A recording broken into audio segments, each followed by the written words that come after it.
Hello dear friends, welcome back to your educational platform DElEd teachers. कैसे हैं आप सभी? आई होप आप सभी बहुत अच्छे होंगे। तो आज की क्लास है आपकी बाल विकास की, और बाल विकास डीएलएड फर्स्ट सेमेस्टर में आपका फर्स्ट पेपर है जो कि आपका 50 नंबर का होता है। और इसमें आपका चैप्टर 2 चल रहा है, और चैप्टर 2 की आपके 4 पार्ट्स में आपको पढ़ा चुकी हूँ। अगर आपने वो नहीं देखे हैं तो वो जाकर ज़रूर देख लें। और इससे पहले के पार्ट में मैंने आपको पढ़ाया था संवेगात्मक विकास। ठीक है, संवेगात्मक विकास पढ़ाया था। और आज आपको पढ़ाने वाले हैं भाषा विकास, लैंग्वेज डेवलपमेंट। क्लास स्टार्ट करने से पहले मैं आपसे ये कहना चाहती हूँ कि नोट्स ज़रूर बनाइए। और अगर आपको हमारी क्लास अच्छी लगती है तो इतनी कंजूसी ना करें, एक लाइक कर दिया करें।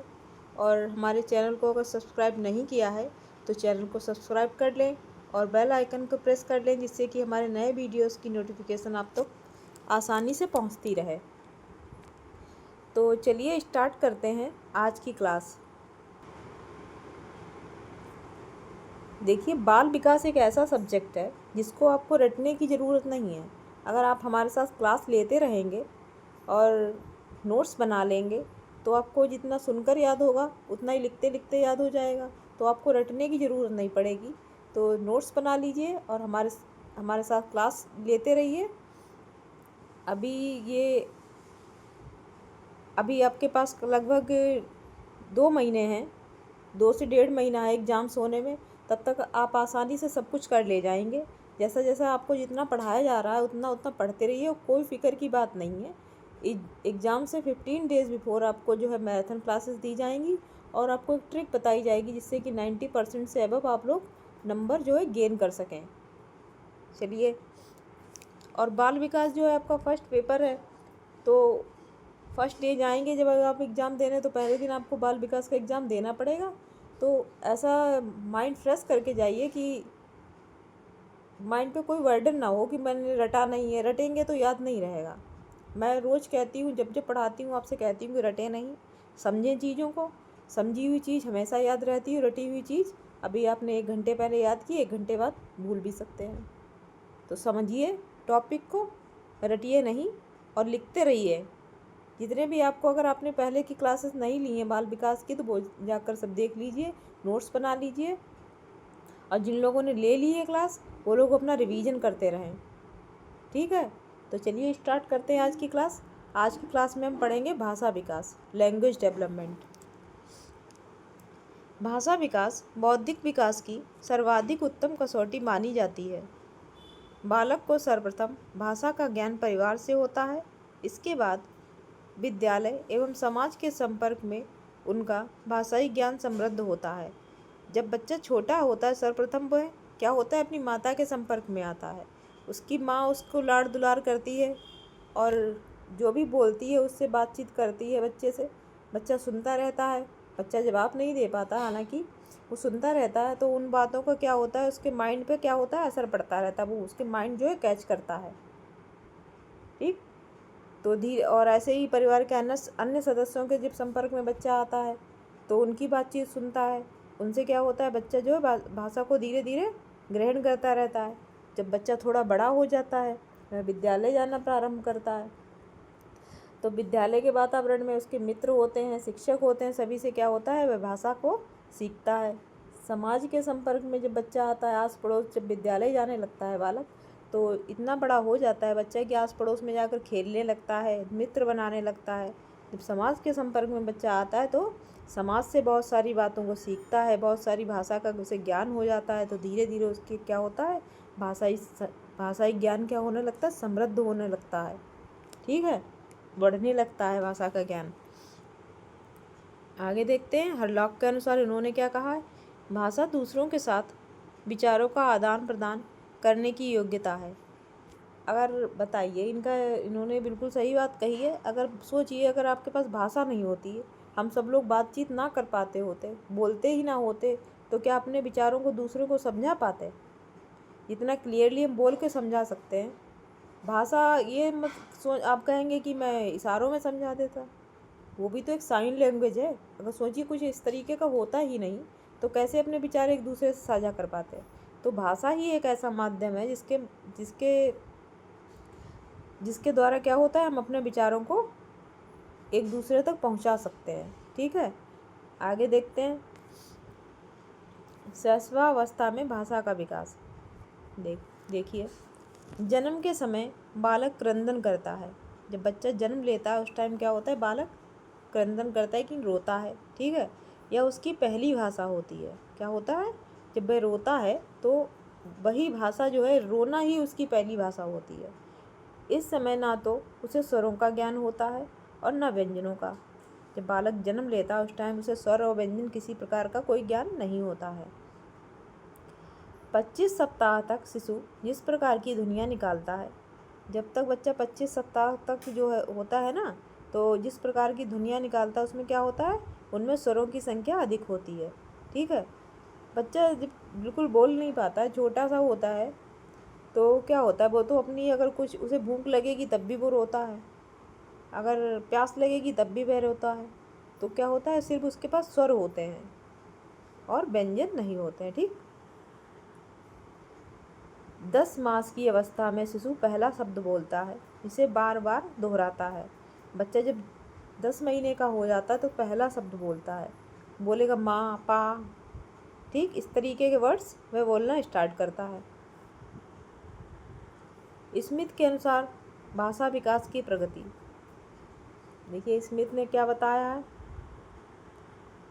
जन्म से 8 महीने का जब बच्चा होता है, जन्म से 8 माह तक, यानी कि 8 मास का बालक जब होता है उसके पास क्या होता है, कोई शब्द नहीं होता, जीरो होता है शब्द। जब 10 माह का हो जाता है तब उसके पास एक शब्द हो जाता है, जैसे कि माँ, बच्चा बार बार माँ बोलेगा। 1 वर्ष का जब हो जाता है तो उसके पास 3 शब्द हो जाते हैं, माँ, पा, पानी। पानी को क्या कहते हैं, माम, मम, मम। अगर प्यास लगेगी, इस तरीके से वह बोलने लगता है। और 1 वर्ष और 3 माह का जब हो जाता है तब उसके पास 19 शब्द हो जाते हैं। ठीक है, आगे देखिए इन्होंने क्या बताया है। 1 वर्ष 6 माह का बालक जब हो जाता है तब उसके पास क्या होता है, शब्दों का कितना भंडार हो जाता है, 22 शब्द हो जाते हैं उसके पास। और 1 वर्ष 9 माह का जब बालक होता है तो उसके पास कितने शब्द हो जाते हैं, 118 शब्द हो जाते हैं। 2 वर्ष का बालक है तो उसके पास 212 शब्द होंगे। 4 वर्ष का बालक 1550 शब्द उसके पास हो जाएंगे जब 4 वर्ष का बालक हो जाएगा।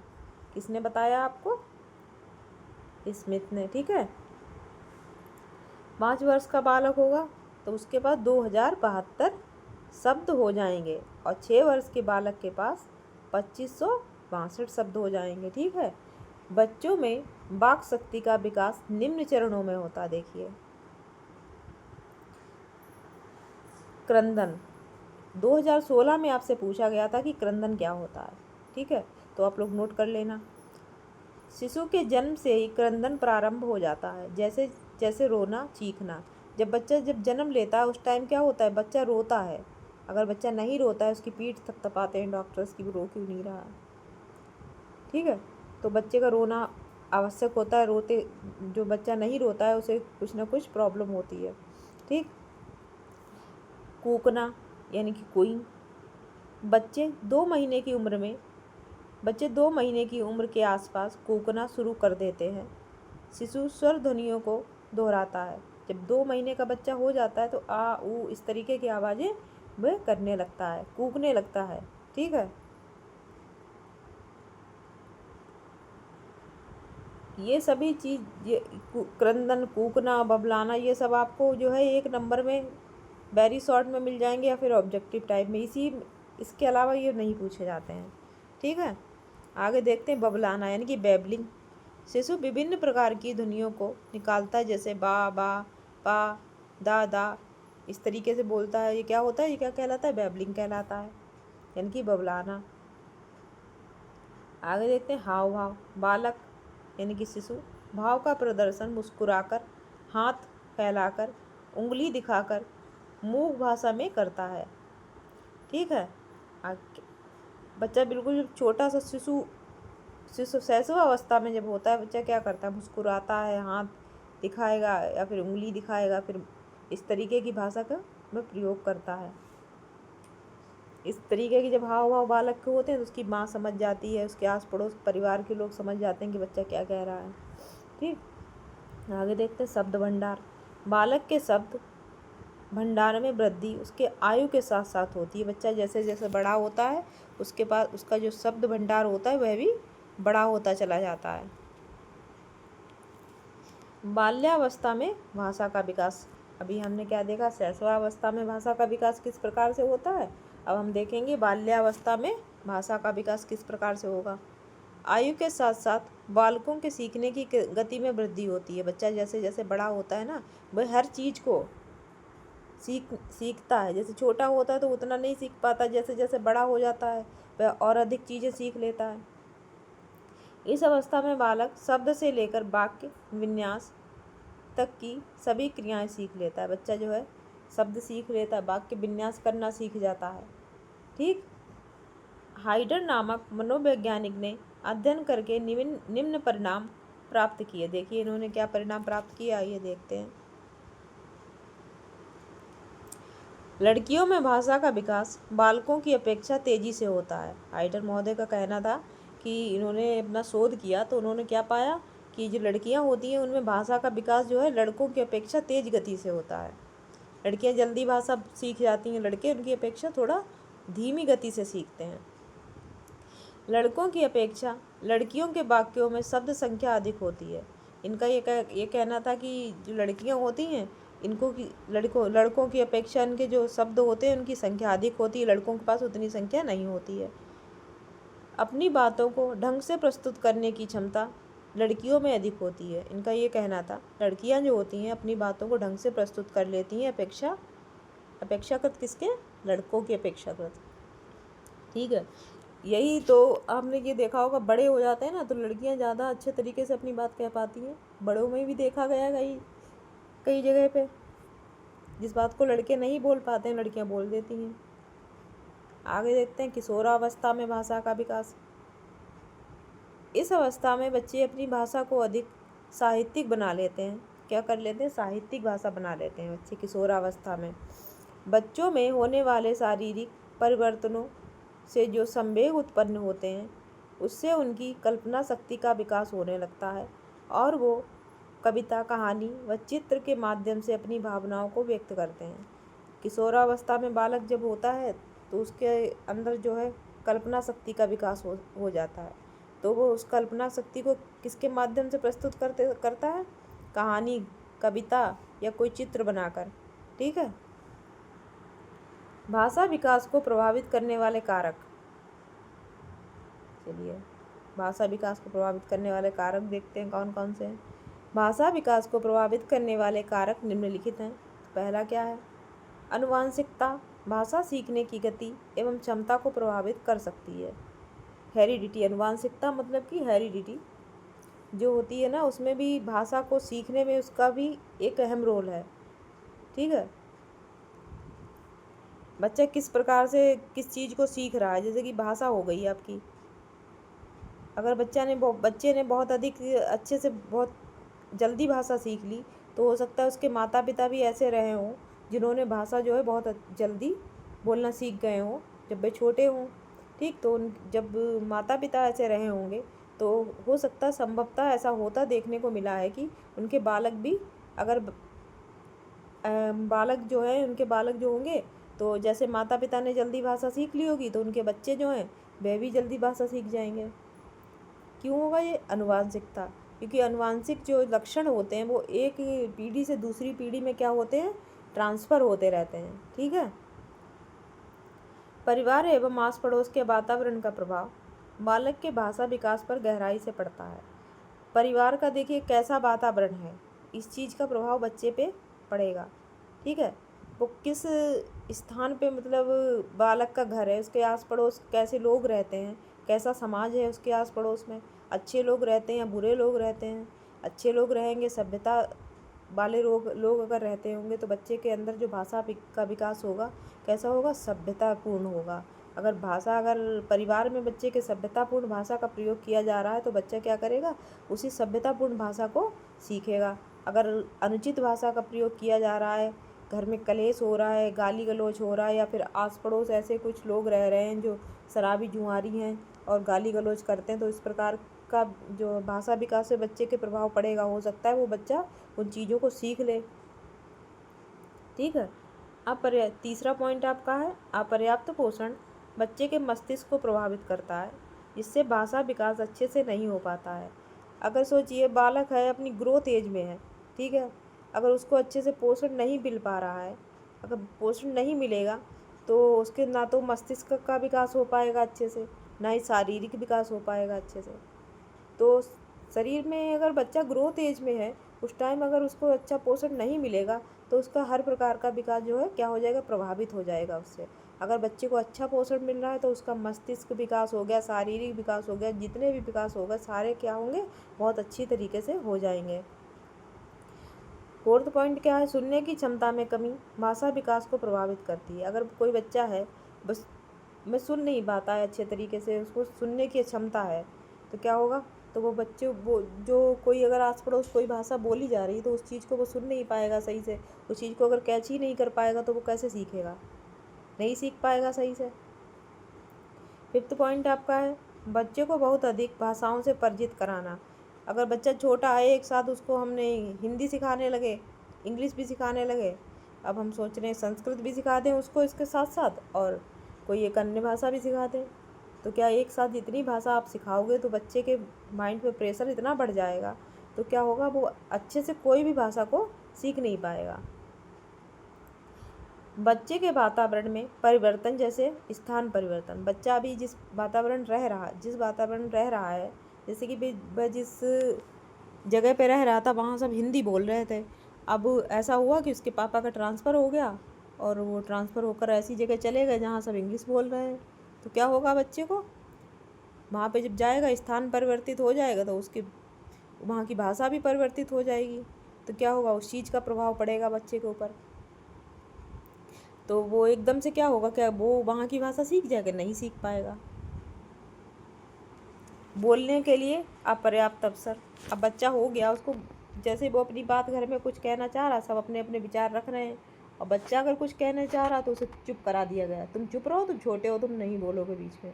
ऐसे ही हो गया, परिवार में हो गया। अब स्कूल गया बच्चा, सभी बच्चे अपना अपना आंसर दे रहे हैं, जब उसकी बारी आई तो टीचर ने कहा बैठ जाओ तुम, उसको बोलने का अवसर ही नहीं दिया, तो क्या होगा, उसमें उतना भाषा का विकास नहीं हो पाएगा। तो बच्चे को अधिक से अधिक बोलने का अवसर प्राप्त करवाने चाहिए, जिससे कि उनमें क्या हो, अच्छे से भाषा का विकास हो सके। 8th पॉइंट हमारा क्या है, भावनात्मक कारक, जैसे व्यवहार संबंधी समस्याएं, चिंता, प्रदर्शन का दबाव आदि। अगर बच्चे के घर में किसी समस्या को लेकर बच्चे के सामने बातचीत हो रही है, कोई चिंता दर्शाई जा रही है उसके सामने, या फिर बच्चे पे ऐसा दबाव बनाया जा रहा है कि तुम ये मत करो, अगर ऐसा करोगे तो तुम स्कूल नहीं जाओगे, या तो तुम स्कूल जाओ या फिर ये चीज़ कर लो, तो इस चीज़ का क्या होगा, बच्चे के ऊपर नकारात्मक प्रभाव पड़ेगा। घर में हुआ, बच्चे ने किसी चीज़ की जिद कर दी, तो उसके माँ ने कहा उसे, अगर तुम्हें ये चीज़ चाहिए तो ये चीज़ ले लो तुम, और तुम स्कूल जाना बंद कर दो, या तुम पढ़ लो या फिर अब ये चीज़ें ले लो, तो क्या होगा, बच्चे को क्या होगा, निगेटिव इफेक्ट जाएगा कि नहीं जाएगा। तो बच्चे के समकक्ष जब आएँ आप लोग, जिनके बच्चे हैं, ठीक है, आप लोग भी कुछ ऐसे लोग होंगे जिनके बच्चे होंगे, तो उनके सामने विशेष ध्यान रखना चाहिए कि परिवार में कोई चिंता का विषय है या फिर कोई समस्या है, तो इस तरीके की बात जो है बच्चों के सामने नहीं आनी चाहिए। या बच्चा किसी चीज़ की जिद कर रहा है, उसको डायरेक्ट नहीं मना करना चाहिए, उसके ऊपर प्रेशर नहीं बनाना चाहिए इस बात का कि तुम्हें ऐसा करना है तो फिर तुम ये नहीं कर सकते। अगर ऐसा करेंगे तो भावनात्मक रूप से बच्चा क्या हो जाएगा, कमज़ोर हो जाएगा, वो उसको नकारात्मक उसके अंदर विचार चलने लगेंगे कि मेरे साथ सही नहीं हो रहा है। तो इस चीज़ का आपको विशेष ध्यान रखना चाहिए। 9th पॉइंट आप देखते हैं, कम ध्यान अवधि। देखिए क्लास में ऐसा हो गया, बच्चे कुछ ऐसे बच्चे होते हैं कि वो क्लास में ध्यान नहीं देते, शोर करते रहते हैं, टीचर पढ़ा रहा है वो शोर करेंगे, आपस में बातचीत करते रहेंगे, वो सुनेंगे ही नहीं कि हमारे टीचर ने क्या पढ़ाया। तो ऐसे में भी हो जाता है कि बच्चे में उतना पर्याप्त भाषा विकास नहीं हो पाता है। नेक्स्ट पॉइंट है आपका, बच्चे का तुतलाना। अगर बच्चा बोलते टाइम क्या हो गया, तुतलाता है या हकलाता है, तो वो किसी चीज़ को मतलब कोई भी भाषा हो गई या कोई शब्द हो गया, उसका क्या होगा, कोई वाक्य हो गया, उसका उच्चारण सही से नहीं कर पाएगा, वो बोलते टाइम तुतला जाएगा, तो उसका भी भाषा विकास प्रभावित होता है।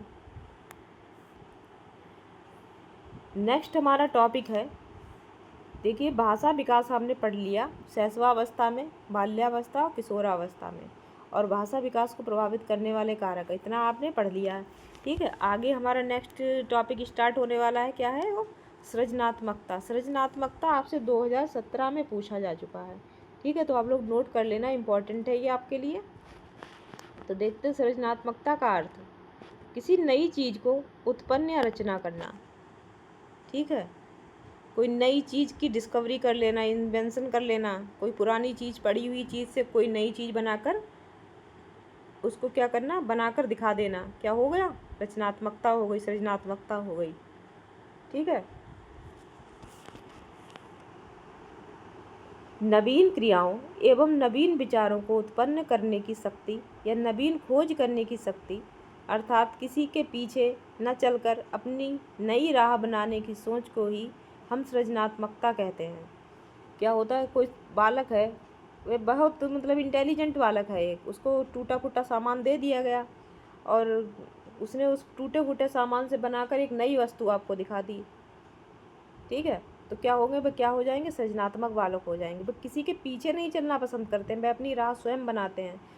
अब ये नहीं है कि एक बच्चे ने कुछ ऐसा कार्य कर लिया, कोई हट बना दी, तो वो भी क्या करेंगे, हम भी वही बनाएंगे, ऐसा नहीं करते हैं। वे क्या करते हैं, वो उस चीज़ से जो उनको सामान दिया गया है टूटा फूटा, उससे कुछ ऐसा चीज़ बना के दिखाएंगे जो किसी ने नहीं बनाई होगी। उनको क्या कहेंगे आप, सृजनात्मक बालक। ठीक है, आगे देखते हैं, क्रो एवं क्रो के अनुसार क्या है, इन्होंने क्या बताया है, सृजनात्मकता मौलिक परिणामों को अभिव्यक्त करने की एक मानसिक प्रक्रिया है। ठीक है, इनका ये कहना था। ठीक है, आगे देखते हैं, सृजनात्मकता वह योग्यता है जो व्यक्ति को किसी समस्या का समाधान खोजने के लिए नवीन ढंग से सोचने व विचार करने के लिए समर्थ बनाती है। सृजनात्मकता क्या है, ऐसी योग्यता है जो कोई एक समस्या है, उसके आपने कई समाधान खोज लिए। ठीक है, तो क्या हुआ, एक सृजनात्मक व्यक्ति ही ऐसा तो कर पाएगा। एक समस्या का आपने एक क्वेश्चन दे दिया मैथ का बच्चे को सॉल्व करने के लिए और कहा कि सॉल्व करके दिखाओ, तो उसने क्या किया, एक क्वेश्चन को कई प्रकार से आपको सॉल्व करके दिखा दिया, तो क्या हुआ, क्या हो गया, सृजनात्मक बालक तो कहलाएगा वो। उसके अंदर इतनी मतलब सोचने की शक्ति है, नए नए ढंग से सोच विचार करने की शक्ति है। अब बाकी बालकों ने क्या किया, अब उनके पास जो एक मेथड था उन्होंने वही एक मेथड से लगाया, और जो एक सृजनात्मक बालक है उसने कई प्रकार से एक क्वेश्चन को सॉल्व कर दिया। उसी प्रकार से अगर कोई समस्या है, ठीक है, उसके कई एक समाधान खोज लेना क्या कहलाएगा, सृजनात्मकता। ठीक है, जेम्स ट्रेवर के अनुसार देखते हैं, इन्होंने क्या कहा, सृजनात्मकता मुख्यतः नवीन रचना या उत्पादन में है। इनका भी वही कहना है, जो सृजनात्मकता क्या होती है, नवीन खोज कर लेना, किसी चीज़ या पुरानी वस्तु से कोई नई चीज़ बना देना।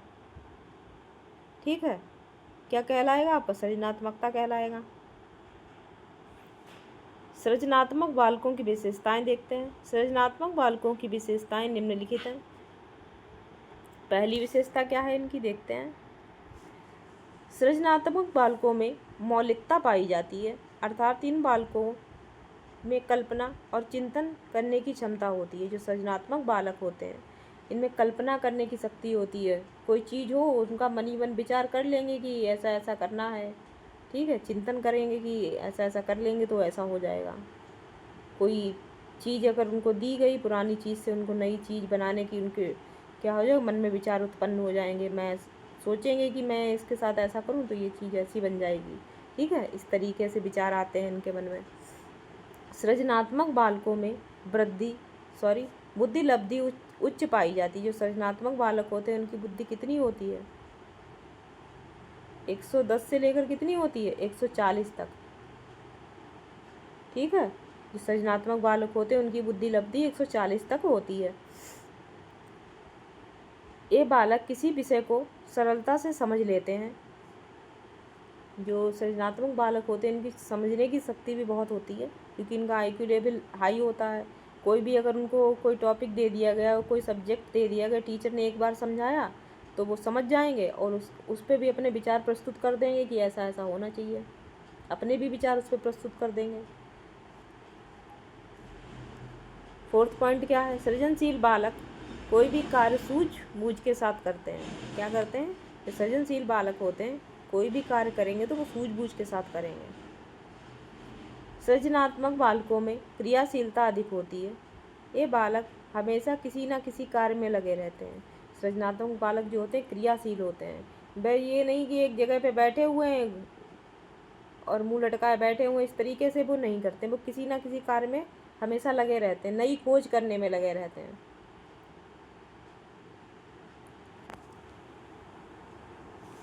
6th पॉइंट आइए देखते हैं। सृजनात्मक बच्चे अपसारी चिंतन करते हैं। वे एक ही समस्या के कई समाधान खोजने में सक्षम होते हैं। अपसारी चिंतन क्या होता है? आपका डाइवर्जेंट थिंकिंग। जो क्या होता है, ये आपको अपसारी चिंतन से आपको क्वेश्चन मिल जाएगा। सीटेट जब आप एग्ज़ाम देने जाएंगे तो कई बार आपसे अपसारी चिंतन पूछा जाएगा वहाँ पे। ठीक, तो अपसारी चिंतन का मतलब होता है कि एक समस्या के कई समाधान खोज लेने वाला। अगर किसी बालक को एक समस्या दे दी गई तो उसने क्या किया? उस समस्या के कई समाधान आपको बता दिए, तो क्या कहलाएगा? अपसारी चिंतन कहलाएगा ये। चलिए 7th पॉइंट देखते हैं। वे अपनी क्षमताओं तथा विचारों पर विश्वास करते हैं। जो सृजनात्मक बालक होते हैं उनको अपनी क्षमता और विचारों पर पूर्ण विश्वास होता है। वे किसी की कहने में नहीं आते हैं। वो जो कर रहे होते हैं उन्हें वही सही लगता है। वे अपनी भावनाओं और विचारों को कला, संगीत, लेखन या अन्य रचनात्मक माध्यमों से व्यक्त करने में सक्षम होते हैं। सृजनात्मक बच्चे जो होते हैं अपनी भावनाओं को कैसे प्रस्तुत करते हैं? कला के माध्यम से प्रस्तुत करेंगे, संगीत के माध्यम से। ये बच्चे जो अच्छे लेखक भी हो सकते हैं, तो लेखन के माध्यम से अपनी जो है क्षमता को प्रस्तुत करेंगे, अपनी भावनाओं को प्रस्तुत करेंगे। वे नए ज्ञान और अनुभवों की तलाश में रहते हैं। जो सृजनात्मक बच्चे हैं वो कहीं भी जाएं तो कहीं ना कहीं वो उनको कुछ ना कुछ जो है सीखना होता है। ठीक, नेक्स्ट पॉइंट आगे देखते हैं। सृजनात्मक बालक संवेदनशील होते हैं। वे समस्याओं पर गंभीर विचार करते हैं। जो सृजनात्मक बच्चे होते हैं वो बहुत संवेदनशील होते हैं। वो कोई समस्या हो तो उस पर क्या करते हैं? गंभीरता से विचार करते हैं। गंभीरता से विचार करने के बाद ही उसके समाधान निकालते हैं। ठीक, आइए नेक्स्ट देखते हैं हमारा क्या है। सृजनात्मकता का विकास। एक सेकंड रुक जाइए।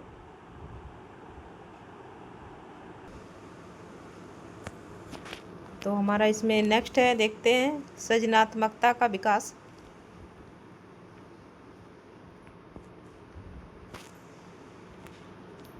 बच्चों में सृजनात्मकता का विकास उनके मानसिक विकास से जुड़ा होता है।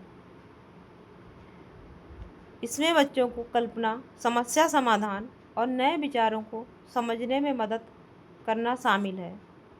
सृजनात्मकता विकसित करने के लिए बच्चों को कला, संगीत, खेल और प्रकृति के साथ समय बिताने के लिए प्रोत्साहित करना चाहिए। सृजनात्मकता का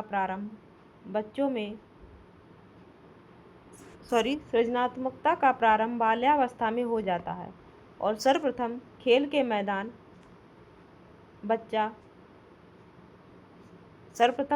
मैदान में कर लेना। यहाँ पर आप लोग खेल के मैदान में बच्चा अभिव्यक्त करता है। बच्चों में सृजनात्मकता का विकास करने हेतु निम्न उपाय हैं। बच्चे के अंदर सृजनात्मकता का विकास करने के लिए क्या करने चाहिए? बच्चों को कला, संगीत, खेल और प्रकृति के साथ क्या करना चाहिए? समय बिताने के लिए प्रोत्साहित करना चाहिए। किसको करना चाहिए प्रोत्साहित? अभिभावकों को, विद्यालय में सभी टीचर्स को। ठीक है, अगर बच्चे को अगर ज़्यादा से ज़्यादा आपको क्या होगा, कला संगीत और खेल के प्रति उसमें अगर प्रोत्साहित करेंगे कि बच्चों आपको खेल मतलब संगीत में अगर इंटरेस्ट है तो आप संगीत में उसको समय देंगे बिताने के लिए, संगीत सिखाएंगे उसको। खेलना पसंद है किसी बच्चे को तो उसको क्या करेंगे, खेल के मैदान में ले जाएंगे। तो बच्चा जब छोटा होता है, बाल्यावस्था में होता है, तो सर्वप्रथम क्या करता है, खेल के मैदान में अपना क्या दिखाता है, रचनात्मकता, अपने विचारों को प्रस्तुत करता है। खेल के मैदान में सबसे ज़्यादा क्या होता है, उसमें सृजनात्मकता का विकास होता है खेल के मैदान में ही। ठीक है, बच्चों में सृजनात्मकता का विकास करने हेतु निम्न उपाय देखते हैं कौन कौन से हैं। पहला क्या है हमारा, बच्चों में सृजनात्मकता का विकास करने के लिए पाठ्यक्रम का स्वरूप सृजनात्मक गतिविधियों एवं विचारों से परिपूर्ण होना चाहिए। बच्चों का जो पाठ्यक्रम है, सिलेबस है, कैसा होना चाहिए, गतिविधियों से परिपूर्ण होना चाहिए। ये नहीं कि रटंत विद्या चल रही है, ऐसा नहीं करना चाहिए। बच्चों को गतिविधियों द्वारा सिखाना चाहिए। ठीक है, अब ये हो गया कि बच्चों को गतिविधियों द्वारा, अगर कोई कविता पढ़ा रहे हैं तो क्या करना है, बोल बोल कर पढ़ाना है बच्चों को, और उसके साथ क्या करना है, एक्टिविटी भी करनी है। ठीक, जैसे कि पढ़ाया किसी ने मछली जल की रानी है, तो उसको आपको क्या करना है, एक्ट करके दिखाना है। टीचर जैसे एक्ट करेगा वैसा क्या करेगा, बच्चा भी एक्ट करेगा। तो क्या होगा, इस चीज़ से क्या होगा, बच्चे के अंदर रचनात्मकता का विकास होगा। नेक्स्ट पॉइंट देखते हैं, बच्चों को अपनी शिक्षकों को अपनी शिक्षण तकनीक में परिवर्तन करना चाहिए तथा बच्चों को सृजनात्मक कार्यों में सहयोग देना चाहिए। अगर पढ़ाने का किसी शिक्षक का तरीका बच्चे को समझ में नहीं आ रहा है तो उस टाइम शिक्षक को क्या करना चाहिए, अपने पढ़ाने के ढंग को बदल लेना चाहिए। ठीक है, और क्या करना चाहिए, अगर कोई सृजनात्मक कार्य दिया गया है बच्चे को तो उसमें क्या करना चाहिए, बच्चे का सहयोग करना चाहिए। ऐसी विधि से बच्चों को पढ़ाना चाहिए जिससे कि बच्चों को आनंद भी आए, और बच्चे, अगर आनंद आएगा तो बच्चे उस चीज़ को क्या करेंगे, जल्दी सीख भी जाएंगे। अगर खेल खेल में किसी चीज़ को सिखाया गया तो बच्चों को तो खेलना पसंद होता है ना, अगर खेल के माध्यम से सिखा दिया गया तो बच्चे क्या करेंगे, उस चीज़ को जल्दी सीख लेंगे। ठीक है, कभी भी बोरिंग तरीका नहीं होना चाहिए। अगर बच्चा बोर हो जाएगा तो क्या होगा, बच्चा उस चीज़ को जल्दी सीख नहीं पाएगा। थर्ड पॉइंट देखते हैं, बच्चों को अपने विचार प्रस्तुत करने की स्वतंत्रता देनी चाहिए। अगर कोई टॉपिक पढ़ा रहे हैं तो क्लास में खड़े होकर सभी बच्चों से, टीचर को अगर पूछना है तो सबको मौका देना चाहिए अपने विचार प्रस्तुत करने के लिए। ये नहीं कि आपका एक फेवरेट स्टूडेंट है, आपने कहा चलिए आप खड़े हो जाओ, बता दो, या फिर ये कर लिया कि बच्चा जो क्लास में सबसे ज़्यादा होशियार है उसी से पूछ लिया, बाकी सबको बैठा रहने दिया। इस तरीके से नहीं करना है। तो हर बच्चे से पूछना है कि अगर कोई क्वेश्चन पुटअप किया, क्वेश्चन टीचर ने अगर क्लास में, तो क्या करना है, हर बच्चे को मौका देना है उस पर अपने विचार प्रस्तुत करने के लिए। शिक्षक को ऐसा होना चाहिए, उसके लिए कोई फेवरेट नहीं है और फिर सभी फेवरेट हैं। ये नहीं कि एक बच्चा है वही फेवरेट है मेरा, उसी को हम सब कुछ मान लेंगे।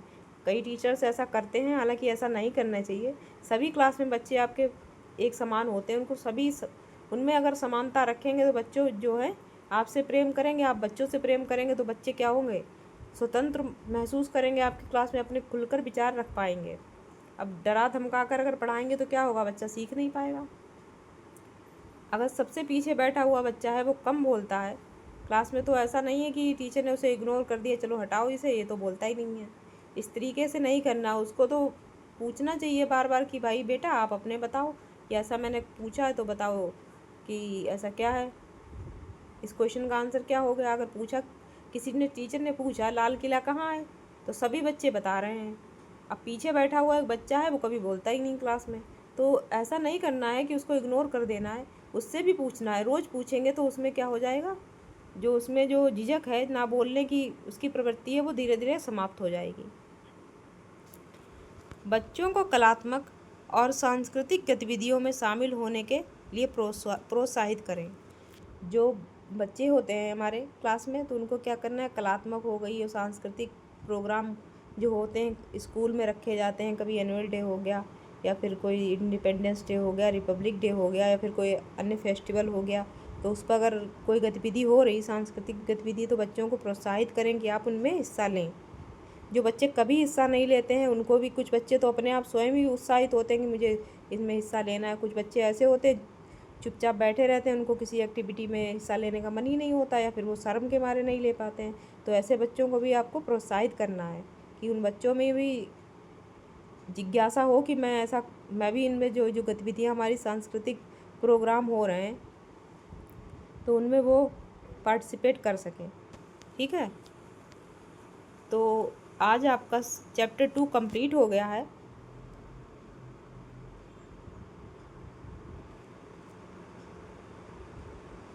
चैप्टर 2 कंप्लीट हो गया। अगर आपने अभी नोट्स बनाने स्टार्ट नहीं किए हैं तो क्या करना है, नोट्स बना लेने हैं। अगर नोट्स आपके पास होंगे तो एग्ज़ाम्स टाइम पे आपको कोई फ़िक्र करने की ज़रूरत नहीं है। आपके पास नोट्स होंगे तो उठाएंगे नोट्स और देखेंगे, आराम से एग्ज़ाम दे आएंगे। और नहीं अगर नोट्स होंगे तो क्या है, फिर सीरीज़ खरीदेंगे। सीरीज़ वाले पढ़कर क्या करते हैं, 85% ले आएंगे, 86%, 87, इससे अब वो नहीं ला पाते हैं, क्योंकि सीरीज़ में तो वही दिया होगा ना जितना कि आप पास हो सकें। अगर आप सब कुछ पढ़कर जाएंगे तो क्या होगा, अच्छे मार्क्स लाएंगे। आपका एम ये मैं नहीं कहती हूँ कि यही होना चाहिए कि मार्क्स मेरे अच्छे आएँ, लेकिन जब पढ़ रहे हैं तो अच्छे मार्क्स लाना एक प्राउड की बात है ना, कि आपने सब कुछ पढ़ा, आपको सब कुछ आता है। सब कुछ आएगा तो तभी अब शिक्षक बनेंगे, और जो अपने स्टूडेंट्स को पढ़ाएंगे तो सभी कुछ पढ़ा पाएंगे, अच्छे से समझा पाएंगे। इसलिए नोट्स ज़रूर बनाइए। नोट्स आपके लिए बहुत हेल्पफुल होंगे। मैं बार बार कहती हूँ, अगर हमारा आज की क्लास आपको अच्छी लगी है तो वीडियो को लाइक करें और अपने फ्रेंड्स ग्रुप में शेयर कर दें, जिससे उनको भी हेल्प हो सके। और हमारे चैनल को सब्सक्राइब कर लें और बेल आइकन को प्रेस कर लें, जिससे कि नेक्स्ट वीडियो का नोटिफिकेशन आपको मिल जाए। तो मिलते हैं अपनी नेक्स्ट क्लास में। जब तक आप पढ़िए और आराम से स्वस्थ रहिए, मस्त रहिए। मिलते हैं नेक्स्ट क्लास में, तब तक bye bye, see you soon.